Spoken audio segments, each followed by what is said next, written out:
오늘은 마가복음 3장 31절에서 35절까지 말씀 묵상하겠습니다. 3장 31절에서 35절까지 말씀이 있습니다. 그때 예수의 어머니와 동생들이 와서 밖에 서서 사람을 보내어 예수를 부르니 무리가 예수를 둘러앉았다가 여짜오되 보소서 당신의 어머니와 동생들과 너희들이 밖에서 찾나이다. 대답하시되 누가 내 어머니며 동생들이냐 하시고 둘러앉은 자들을 보시며 이르시되 내 어머니와 내 동생들을 보라. 또는 형제들 누구든지 하나님의 뜻대로 행하는 자가 내 형제요 자매요 어머니이니라. 아멘. 누가 예수님의 참된 가족인가? 예수님의 공적 사역으로 많은 사람들이 병고침 받고 귀신 들린 자들이 치료를 받는 기적이 일어나며 예수님의 가르침과 치료의 은혜를 받기 위해서 수많은 사람들이 몰려들었습니다. 갈급한 영혼들도 있었지만 예수님의 가르침과 복음 전파와 치료의 기적에 대해 적대감을 가지고 정죄하고 죽이려고 하는 거짓 목자들, 서기관과 바리새인들도 있었습니다. 이들의 행태를 미리 알고 계시고 꼭 그들에 의해서 십자가에 죽으실 것을 아신 예수께서는 더 많은 사람들에게 복음을 전파하기 위해서 예루살렘이 아닌 변방인 갈릴리에서 주로 사역하셨으나 이제 소문이 온 이스라엘에 퍼졌고 이를 더 이상 좌시할 수 없는 서기관과 바리새인들은 예수님을 귀신 들린 자로 허위 주장하며 방해하고 있었습니다. 가족들도 이 소식을 듣고 갑자기 변한 예수님의 신분과 사역을 이해할 수 없었고 사람들로부터 귀신 들린 자다, 미친 자라는 취급을 받고 있는 것을 견디기 어려웠을 것입니다. 예수님을 붙잡아 집으로 데려가기 위해서 찾아온 것입니다.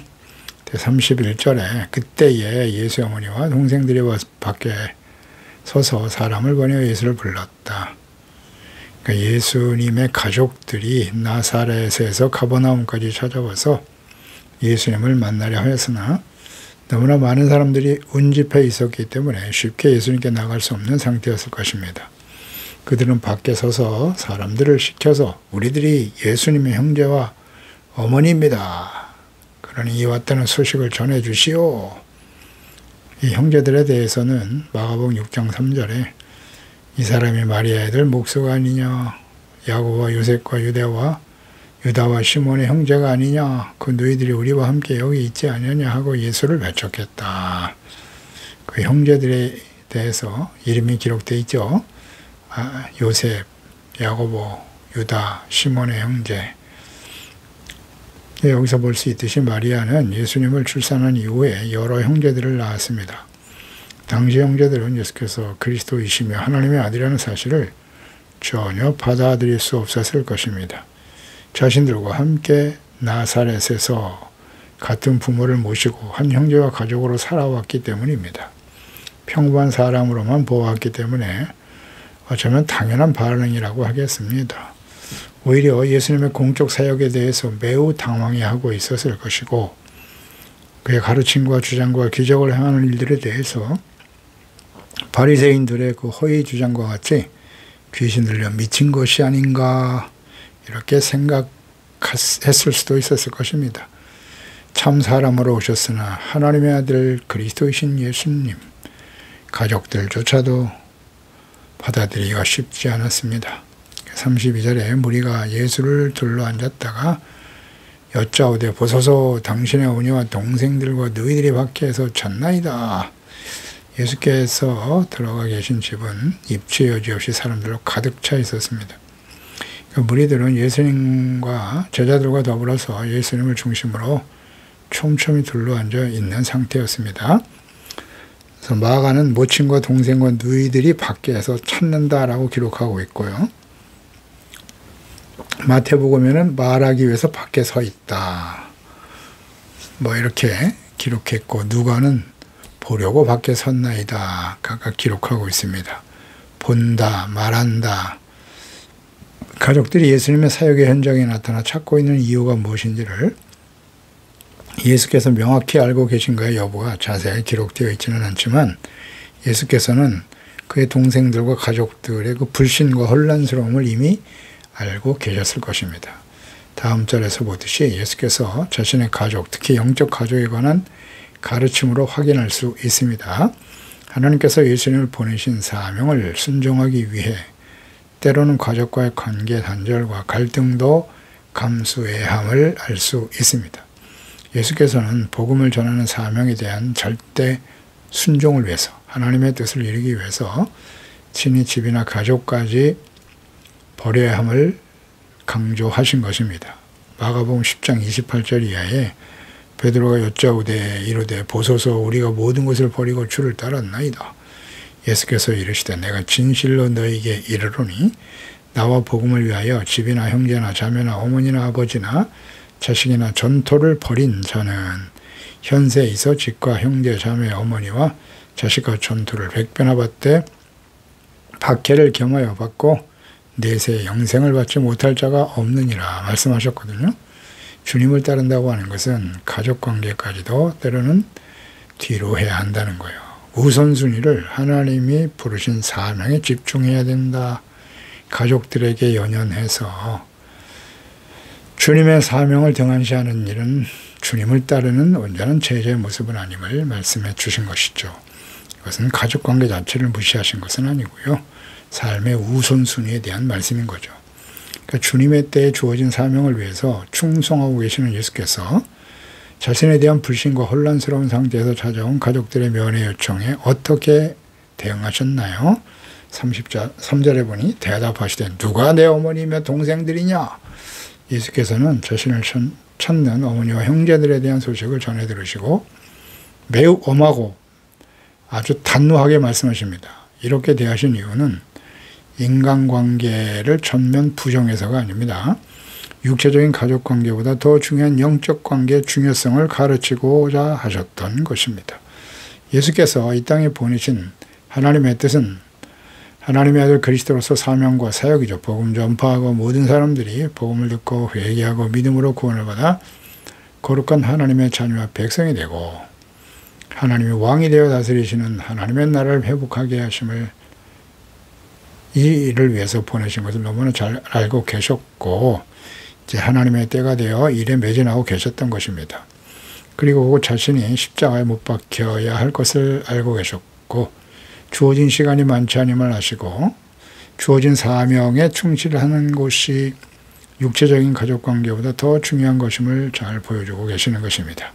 그러니까 예수님을 단순히 사람으로 혈연관계, 가족으로만 이해하려고 하는 것에서 벗어나 하나님의 아들 그리스도심을 깨닫도록 하기 위해서 이렇게 말씀하신 것입니다. 예수님을 단순히 사람으로만 이해하려고 하는 사람들, 가족들이라도 이것을 바로 잡아 주셔야 하기 때문에 단호하게 대처하신 것입니다. 어머니와 형제들, 가족들은 예수께서 행하시는 말씀과 사역에 관심을 가지고 겸손히 들으려고 하기보다는 밖에 서서 자신들이 예수님의 가족이고 예수님과 인간적인 만남을 기대하고 있었습니다.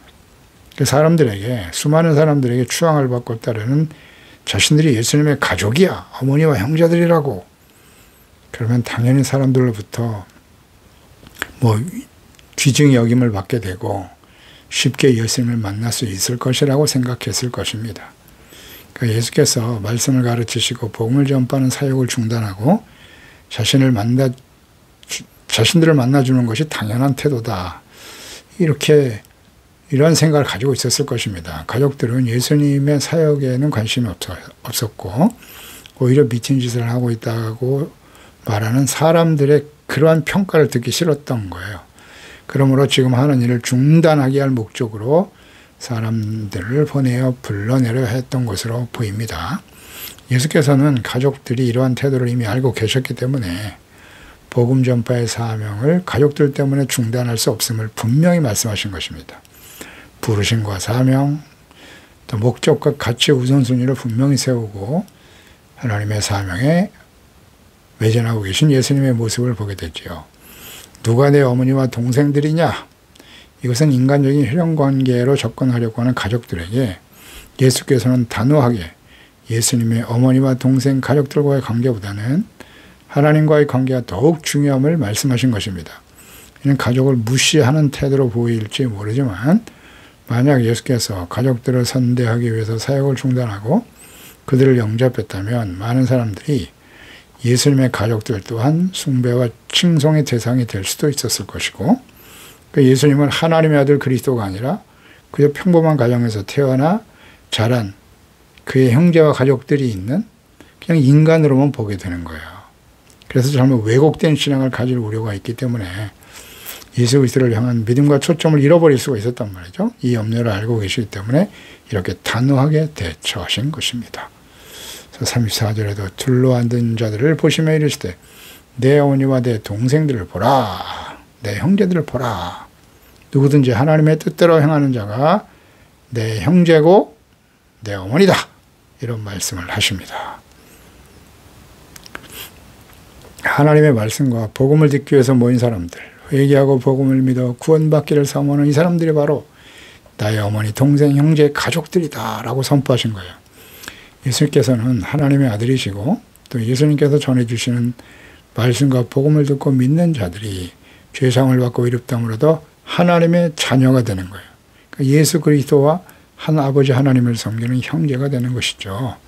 그래서 예수 그리스도와 하나님의 아버지가 자녀가 되는 이것이 진정한 가족이고 진정한 그리스도 안에서의 형제됨을 강조하신 것입니다. 영적인 가족이죠. 예수님이 오신 목적이에요. 사역의 중심이고요. 그러니까 예수께서는 육신의 가족을 이루기 위해서 오신 분이 아닙니다. 하나님의 보내심을 받아 복음을 전파하시고 십자가의 죽으심으로 이루실 구원을 완성을 통해서 하나님 아버지와 자녀들이 더욱 이 땅에 많아지도록 하기 위해서 오셨음을 분명히 말씀하고 계시는 것입니다. 예수님을 보내신 하나님의 뜻과 목적이죠. 예수께서는 더 이상 육신에 속한 가족의 일원으로 살아가는 그런 존재가 아니십니다. 하나님 아버지의 자녀들이 되도록 하는 이 구원 사역을 위해서 오신 하나님의 아들 그리스도이심을 가족들도 깨닫기를 원하셨던 것입니다. 그들은 예수께서 단순히 자신들의 가족인 사람이 아니라 하나님이 보내신 하나님의 아들 그리스도이심을 알고 믿고 따르며 그의 말씀에 순종하고 그의 약속을 전적으로 신뢰함으로써 하나님의 자녀, 영적 가족 관계로의 발전되어져야 함을 강조하고 계시는 것입니다. 영적인 가족이죠. 하나님 아버지의 자녀가 되는 일입니다. 누가 예수 그리스도의 진정한 가족입니까? 이것을 우리는 분명한 이해가 있어야 돼요. 이에 대해서 누구든지 하나님의 말씀대로 행하는 자가 내 형제요 내 어머니다. 분명하죠. 누가 예수님의 진정한 가족이라고요? 누구든지 제한이 없어요. 예수님의 가족이 되는 일은 이스라엘만이 아닙니다. 유대인들만이 아니에요. 율법을 알고 있는 당시의 대제사장 사회관들만이 아니에요. 이스라엘 백성들만이 아닙니다. 누구든지 하나님의 자녀가 될 수 있다는 거예요. 당시 모였던 제자들과 이스라엘 모든 사람들, 이방인들 누구도 제한이 없어요. 하나님의 자녀가 되고 예수님의 가족이 될 수 있다. 단 하나님의 뜻대로 행하는 자가 되어야 한다는 것이죠. 단 하나의 조건이에요. 하나님의 뜻대로 행하는 것입니다. 그러니까 하나님의 뜻을 행하는 사람들이 예수님과 하나님과 함께하는 가족이 되는 것이다. 간단하죠? 하나님 아버지와 자녀가 되는 관계가 되는 것은 하나님의 뜻대로 행하는 것인데, 그렇다면 하나님의 뜻은 뭐죠? 하나님의 뜻은 무엇일까요? 요한복음 1장 9절 이하에 하나님의 자녀가 되면 한 형제가 되는 거잖아요. 하나님의 가족, 하나님의 뜻. 1장 9절에 보면 요한복음 1장 9절에 참 빛고 세상에 와서 각 사람에 비추는 빛이 있었는데 그가 세상에 계셨으며 세상은 그로 말미암아 지은 바 되었다. 세상이 그를 알지 못했고 자기 땅에 오며 자기 백성이 영접하지 않았다. 영접하는 자고 그 이름을 믿는 자들에게는 하나님의 자녀가 되는 권세를 주셨으니 이는 혈통으로나 육적으로나 사람의 뜻으로 나지 아니하고 오직 하나님께로부터 난 자들이다 라는 말씀을 하시거든요. 영접하는 자, 그 이름을 믿는 자들에게는 하나님의 자녀가 된다. 하나님과 예수 그리스도 안에서 한 가족이 된다는 거잖아요. 하나님의 뜻은 뭐다? 이 땅에 빛이요 생명과 구원이 되시는 예수 그리스도를 영접하는 거죠. 간단하네요. 이것이 하나님의 뜻이라고요. 그러니까 예수 그리스도를 영접하는 자들은 곧 하나님의 자녀가 되는 거예요. 하나님의 자녀가 되는 것이고 하나님의 자녀, 하나님과의 가족이잖아요. 모든 믿는 자들이 예수 그리스도 안에서 한 형제가 되는 거죠. 영접하는 자는 예수 그리스도를 하나님께서 보내신 하나님의 아들이요 그리스도로 믿고 순종하는 것, 이것이 곧 하나님의 뜻이라는 거예요. 어렵지 않죠? 마태복음 7장 21절에 말씀합니다. 나더러 주여 주여 하는 자마다 다 천국에 들어갈 것이 아니고 다만 하늘에 계신 내 아버지의 뜻대로 행하는 자라야 들어가는 거다 라고 말씀하시고, 그때 그날에 많은 사람들이 나더러 주여 주여 우리가 주의 이름으로 선지한 노릇도 했습니다. 귀신도 쫓아냈어요. 주님의 이름으로 많은 권능을 행하지 아니하였나이까? 그때 내가 그들에게 밝히 말하되 내가 너희를 도무지 알지 못한다. 불법을 행하는 자들아 내게서 떠나가라. 그러므로 누구든지 그랬어요. 나의 이 말을 듣고 행하는 자는 그 집을 반석 위에 지은 지혜로운 사람 같다라고 말씀하시거든요. 누구든지 나의 이 말을 듣고 행하는 자, 주여 주여 하는 게 아니라 하나님의 말씀과 뜻을 바르게 깨닫고 예수 그리스도를 구주로 영접하고 주님의 말씀을, 예수님을 그리스도로 믿어야 돼요. 예수님이 우리의 왕이시고 예수님이 우리의 죄를 대속하시는 제사장이시며, 그분의 말씀은 선지자들이 하셨던 말씀과 같이 하나님의 말씀입니다. 믿고 순종하며 따르는 것이 하나님의 뜻입니다. 그렇지 않나요? 그러니까 하나님 예수께서 하신 말씀이 진리고 그 진림을 온전히 순종하는 것이 하나님의 뜻이다. 그러니까 산상수훈은 율법을 재해석하고 요약하신 말씀이잖아요. 율법을 폐하러 온 것이 아니라 완전케 하기 위해서 오셨다라고 말씀하신 산상수훈. 이거 모르면 안 됩니다. 이 하나님의 뜻이 다 들어있습니다. 이 안에. 또 데살로니가전서 4장 3절에 하나님의 뜻은 이것인데 거룩함이라고 하셨고요. 거룩하고 구별된 삶을 살아가는 것이 하나님의 뜻이에요. 하나님의 백성들이. 살전 5장 18절에도 범사에 감사하고요. 그 다음 그리스도 예수 안에서 항상 기뻐하라, 쉬지 말고 기도하라, 범사에 감사하라. 이것이 그리스도 예수 안에서 너희를 향한 하나님의 뜻이라고 하시잖아요. 또 베드로전서 3장 17절에는 선을 행함으로 고난 받는 것이 하나님의 뜻이다. 선을 행함으로 고난을 받는 게 하나님의 뜻이랍니다. 요한일서 2장 17절에도 이 세상도 정욕도 지나가는데 오직 하나님의 뜻을 행하는 자는 영원히 거하나니라.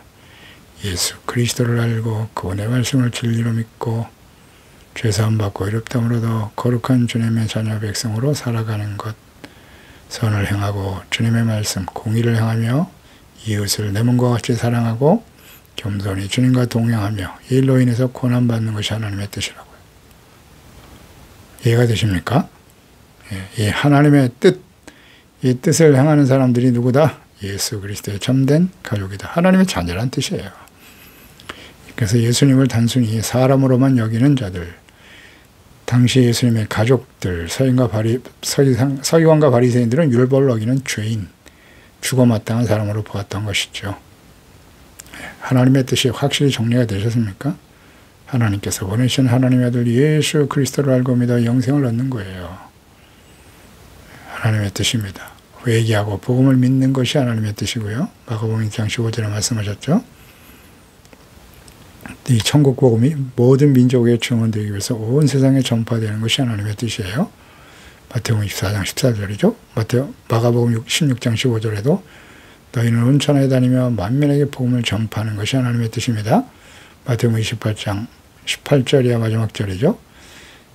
하늘과 땅의 모든 권세를 아버지께서 내게 주셨다. 그러면 너희는 가서 모든 민족을 제대로 삼는 것이고 아버지와 아들과 성령의 이름으로 세례를 베풀어 주는 거예요. 그것이 주님의 약속입니다. 사명이고 내가 너에게 분부한 모든 것을 가르쳐 지키게 하라. 볼지어다 내가 세상 끝날까지 너희와 항상 함께 있을 것이다. 하나님의 뜻이에요. 이제 곧 예수님이 이 땅에 다시 오실 것입니다. 그런 거로 어떤 사람이 되어야 마땅하뇨? 베드로서 3장 10절 이하잖아. 거룩한 행실, 경건함, 그날이 임하기를 간절히 바라보고 사모해라. 이렇게 살아가는 것이 하나님의 뜻이라고 말씀하죠. 어렵지 않아요. 그리고 주님 앞에서 점도 없고 흠도 없이 평강 가운데 나타나기를 힘써라. 이 주님의 뜻이라잖아요. 그래서 계시록 21장 17절에 21장 7절이죠. 이기는 자는 이것들을 상속으로 받는다. 나는 그의 하나님이 되고 그는 내 아들이 되는 것. 하나님의 뜻이에요. 예수 그리스도를 영접하고 이 하나님의 뜻대로 행함으로써 진실한 예수님의 참된 가족이 되는, 하나님의 자녀가 되는 은혜를 우리가 누리고 우리의 삶을 통해 증거하는 삶이 되어야 할 것입니다. 기도하겠습니다. 하나님 아버지, 오늘도 주의 말씀을 듣습니다. 누가 예수님의 참된 가족인가? 예수님의 가족들, 어머니 마리아와 그 형제들, 예수께서 30년 동안 그들과 함께 가족으로 살았으나 이제 하나님의 때가 되어 그분이 하나님이 약속하신 그리스도이심을 세례요한을 통해서 증거했고, 복음 전파하시고 병든 자를 고치고 귀신을 쫓아내시는 이 사역이 평범한 사람이 아니라 하나님의 아들 그리스도로서의 사역이라는 사실을 전혀 이해할 수 없었죠. 그리고 수많은 사람들이 추앙하고 따르는 예수님이 자신들의 가족과 형제 아들이라는 사실, 이것에 대해서 자부심이 있을 수도 있었겠고, 많은 사람들로부터 미친 사람 취급을 당하는 것 자체를 정말 견디기 어려울 수도 있었을 텐데요. 예수님께서 이것을 단호하게 대처하심으로써 예수님을 단순히 사람의 아들이 아니라 그분은 이제 하나님의 아들 그리스도이심을 모든 사람들이 듣고 깨닫게 하시도록 인간적인 육체적인 혈연의 관계를 딱 단절하시고, 많은 사람들이 예수님을 하나님의 아들 그리스도이심을 알고 믿어 하나님의 뜻을 행하는 자들이 되어서 예수 그리스도 안에서 하나님의 자녀가 되고 같은 형제가 되는 것이 진정 하나님의 뜻임을 선포하시는 것이었음을 생각합니다. 주여, 그러하오니 기도합니다. 종과 우리 친구들 가족들 모두 다 어떻게 우리가 한 가족이 되고 하나님 아버지의 자녀가 되어 살아갈 것인가, 이것이 진정한 하나님의 뜻이고 복임을 확신하면서 하나님의 뜻을 행하는 자는 영원히 거하는 것입니다. 예수 그리스도를 영접하고 우리 모두가 하나님의 자녀가 되어 거룩함을 지켜가는 우리 가족과 함께하는 모든 이웃들이 될 수 있도록 도와주시옵소서. 예수님의 이름으로 기도드리옵나이다. 아멘.